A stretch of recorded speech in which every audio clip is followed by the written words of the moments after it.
السلام عليكم، ازيكم؟ عاملين ايه؟ يا رب تكونوا بألف خير. يلا النهارده هنعمل مع بعض الكوارع بطريقة حلوة.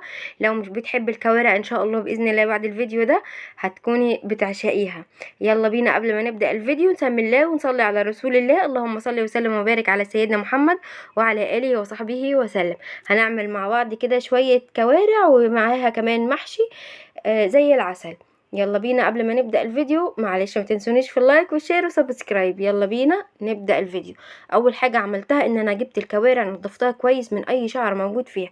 عندك طريقتين، يا اما تشيطيها على النار او لو عندك كده شفرة خصصيها للكوارع وشيلي بيها الشعر. تاني حاجة عملت محلول النقع بتاعي، حطيت شوية مية معاه شوية دقيق وشوية سكر شوية ملح وورق لورا وحبهان، وحطيت معاها كمان ليمون وبصلاية وقرن وكمان قرون القرنفل وحبهان، ونقعتهم لحد لما اشوف هنعمل ايه. هنيجي بقى هنسلق مع بعض كده ورق العنب في الميه عاديه، حطيت عليها عصره ليمون وشويه زيت ورفعتها على النار. بتاخد على الوش ده شويه وعلى الوش ده شويه وبعد كده اطلعها. هنيجي بقى نعمل مع بعض الكوسه ونقورها مع بعض. طبعا احنا كلنا شاطرين في تقوير الكوسة والمحشي وكل حاجة انا عارفة، بس احنا بنتكلم مع الصغيرين الامامير اللي لسه الجيل اللي طالع زي جانا كده. انا قلت لكم قبل كده ان انا فاشلة في المقوار.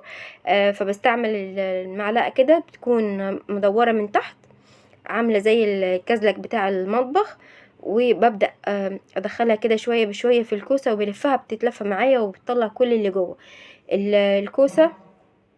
بنسيب فيها كده لحمة من جوه، ما بنقورهاش جامد زي البتنجان. البتنجان بنشيل كل اللي جوه منه، ما بيبقاش فيه غير الجلد، لكن الكوسة لا، بيفضل فيها يعني ايه لحم كده، بنسميها لحم كده من جوه. خلاص كده قورت الكوسة بتاعتي. هبدأ بقى اجيب السكينة اشيل الجزء اللي هو من تحت، وبعد كده ابدأ اشيل الطبقة اللي من فوق. لو انت عايزة تسيبيها وتعمليها بالمقوار يعني بيكون مشرشر كده او بسكينه مشرشره بتدي شكل من فوق عادي. عايزه تعمليها زي ما انا بعملها كده برضو عادي. هوريكي دلوقتي. بصي انا جبت سكينه مشرشره، بصي هو بيدي شكل بس، لكن احنا بنشيل الجزء ده. احنا هنا في يعني عندنا في بيتنا بنشيل الجزء اللي هو من فوق. عايزه تسيبيها وتعمليها بالمقوار عادي. خلاص كده هاجي بقى، خلاص جهزت بقى الورق العنب والكوسه بتاعتي. هنمسك بقى الكوارع بتاعتنا بعد ما نقعتها في محلول النقع. هبدأ بقى اغسلها واديها شطفة حلوة واصفيها. هوريكي بقى دلوقتي تعرفي ازاي الكوارع بتاعتك هتستوي او مش هتستوي بسرعة. لون العظم بتاعها بيكون لونه وردي كده او لونه بنفسجي، مش بيبقى لونه ابيض. هنا مش ظاهر ان هو لونه ابيض، ان هو لونه قصدي وردي. لكن في الحقيقة وفي الطبيعة كان لونه وردي من بره. ده بيستوي معايا بسرعة، لكن لو العظم بتاعي لونه ابيض بياخد معايا وقت في السوا. عندي بقى كده المية مغلية، حطيت فيها طماطمايه ومعايا كمان بصلاية وفصين توم وورق لوري وحبهان، وحطيت قرنفل معاه واديتها كده غلوتين بس. وبعد كده هبدأ بقى اصفي المية دي علشان خاطر تاخد الزفارة بتاعت الكوارع، واغسل الحلة بتاعتي كويس عشان لا يكون في زفارة في الكوارع ولا في الحلة. شطفت الكوارع بتاعتي كويس تاني، وبعد كده هرجع احطها في الحلة بعد ما غسلتها. نحط معاها بقى دلوقتي البصل وتوم طماطم ورق لوري وحبهان وقرنفل، واحط معاها البهارات اللي انا عايزاها، فلفل اسمر وسبع بهارات، ومعاها كمان شوية سكر علشان خاطر تسرع معايا عملية التسوية. القرنفل يا بنات بيدي طعم وريحة للكوارع فظيعة، وبيدي كمان على الزفارة بتاعتها. ابدأ انزل بقى بالمية المغلية بتاعتي زي ما انت شايفاها كده اهو. اهدي عليها النار واسيبها بقى تستوي براحتها. خلاص انا دلوقتي حطيت السكر علشان خاطر يسرع معايا عمليه التسويه. ما بحطش ملح الا لما الكوارع تدخل في السوا، احط معاها شويه ملح. هنبدا بقى نعمل الخلطه بتاعتنا الجميله بتاعه المحشي، وعملناها كذا مره مع بعض. هنعملها بسرعه. حطيت الدهن او الليه لحد لما ساحت، ونزلت السمنه بتاعتها، نزلت عليها بشويه زيت، وبعد كده حطيت الفلفل الاخضر وفلفل حراق ومعاها شويه فلفل اسمر. اول ما شميت ريحتهم نزلت معاها بالبصل. بعد ما البصل بتاعي كده اخد لون نزلت عليها بالطماطم، صفيتها. انا بحب اصفي الطماطم بتاعه المحشي. صفيتها وبعد كده حطيت عليها معلقه سكر والتوابل بتاعتي، وسبتها لحد لما السمنه والزيت طلعوا على الوش كده. نزلت بالرز بتاعي المتصفي المغسول ومتصفي، وبعد كده قلبتهم يا دوب شويه على النار وشلتهم لحد ما الرز بتاعي كده هدي. نزلت عليها بالخضره علشان الريحه تفضل بتاعت الخضره تفضل في المحشي ولونها يفضل زي ما هو. ابدا بقى اعبي المحشي بتاعي. اخد كده الكوسه احط فيها شويه، مش بضغط بايدي، انا يا دوب بخبط عليها كده الرز ينزل لتحت، لان انت لو ضغطتي عليها بايديكي الرز هيبقى من جوه ناشف ومش هيستوي، لكن كده هياخد راحته في السوا. وبسيب جزء من فوق علشان الرز يستوي براحته. طبعا الكلام ده مش لينا احنا، طبعا كلنا شاطرين وعارفه ان احنا بنعرف نعمل المحشي.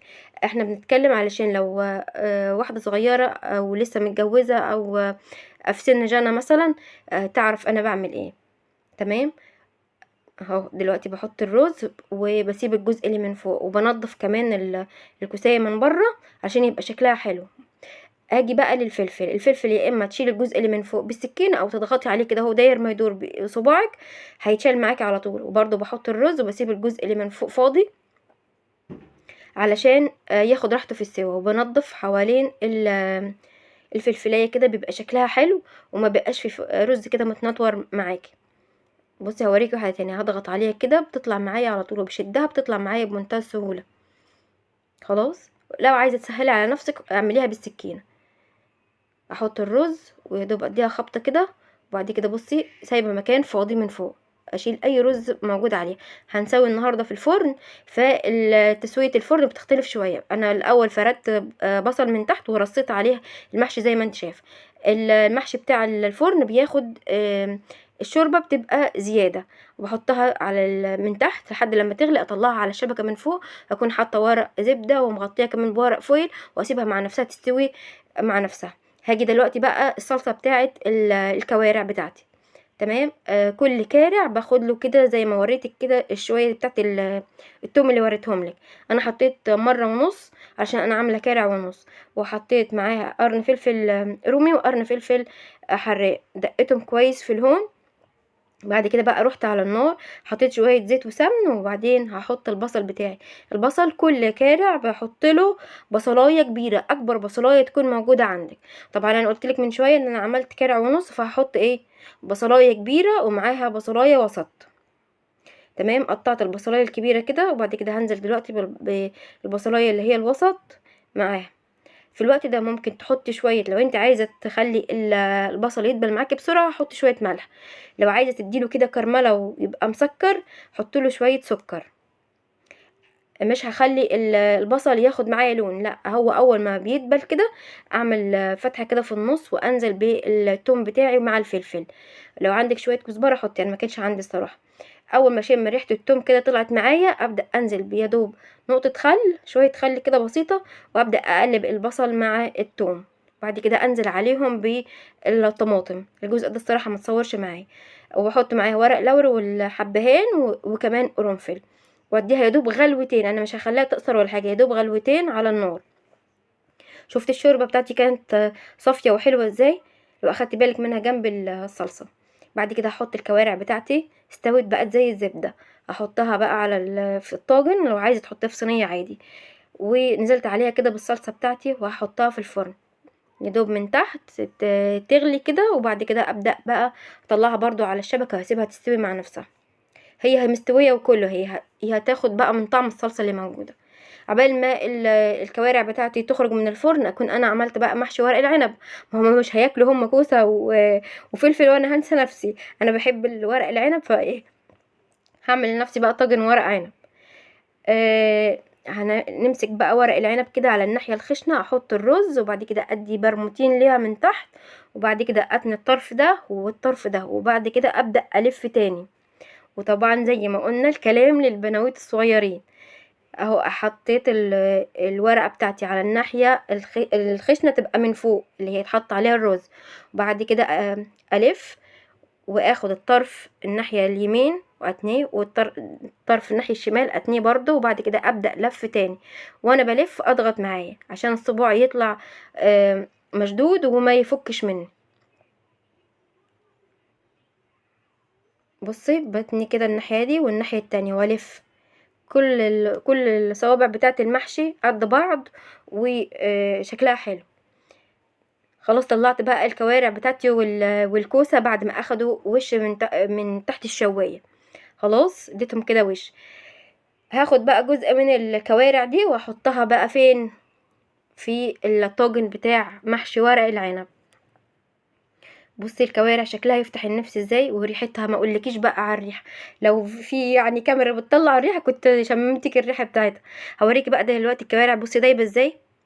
يا دوب بضغط عليها كده بالسكينه بتتقطع معايا على طول، مش مستحمله. حطيت الجزء كملت الطاجن بتاعي وحطيت جزء برضو من فوق وزودته الشوربه بتاعته. خبط يعني هزيته كده شويه وبعد كده حطيته في الفرن اخد السوا بتاعه من تحت لحد ما غليت. رفعتها برضو على الشبكه وسبتها مع نفسها كده. بقى ايه ده اللي فضل بقى من الكوارع؟ هم اكلوا وخلصوا الصوص اللي نازل كمان من الكوارع وايه وسابوني. قالوا انت هتاكلي بقى ورق عنب فمع نفسك. فانا بطلع بقى دلوقتي يعني شويه من الصوص اللي موجود اللي يا دوب فضل بقى، واحطه على الطاجن من فوق كده بيدي شكل حلو علشان طبعا الصوص نزل في قلب الطاجن بتاعي. انا كنت ممكن عادي ما اصورلكوش الجزء ده او اظهر لك بس الجزء اللي هو انا ايه شكل الطاجن من بعد ما حطيت عليه الصوص. بصي كده الكوارع بتاعتنا ما شاء الله، وده كمان شكل الطاجن بعد ما حطيت بقى الصوص عليه من فوق. لو عجبك الفيديو متنسينيش في اللايك والشير وسبسكرايب. مع السلامه.